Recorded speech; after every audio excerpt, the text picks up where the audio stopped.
उपवास असो किंवा नसो, पण अशा पद्धतीमध्ये रताळी तुम्ही नक्की करून पहा. लवकरच नवरात्रीचे उपवास येणार आहेत, त्यासाठी अगदी मस्त अशी झटपट होणारे वाफवलेले रताळी. रताळी घेताना कधीही अशी बारीक घ्यायची, जी खाण्यासाठी खूप चविष्ट लागतात. 3 ते 4 पाण्याने स्वच्छ धुवून घ्या, कारण यावर थोडीफार माती असते. तर इथे आता आपण कढईमध्ये रताळी घेतली आहे, त्यावर फक्त थोडंसं पाणी शिंपडायचं आणि झाकण ठेवून मंद आचेवर आपण हे वाफवणार आहोत.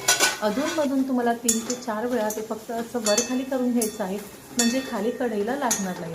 जर तुम्हाला असं वाटत असेल की खाली कढईला लागत आहे किंवा करपलं जात आहे, अशा वेळेस पुन्हा यावर थोडंसं पाणी शिंपडायचं. अशा पद्धतीमध्ये जेव्हा तुम्ही रताळी करून पाहणार ना, खरंच खूप झटपट तर होतात, पण बॉईल रताळीपेक्षा ही रताळी खाण्यासाठी खूप जास्त छान लागतात.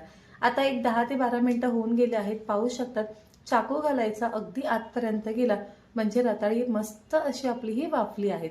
चला आता आपण ही काढून घेऊया आणि थोडीशी थंड झाली ना की यावरची साल काढायची.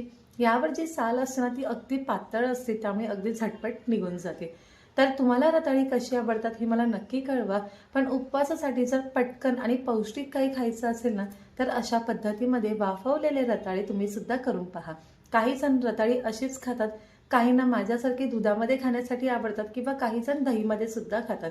मी खास करून अशी सुद्धा खाते किंवा मला दुधामधली रताळी खूप जास्त आवडतात. दुधामध्ये थोडी साखर घालायची आणि यामध्ये हे रताळी यांना थोडंसं कुचकरून घालायचं.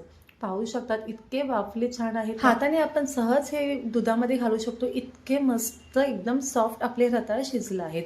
तर तुम्हाला ही रेसिपी कशी वाटली मला नक्की कळवा आणि तुम्ही रताळी कशासोबत खातात हे सुद्धा कळवा. पुन्हा भेटूया पुढच्या एका छान शॉर्ट व्हिडिओ सोबत. तोपर्यंत बाय बाय.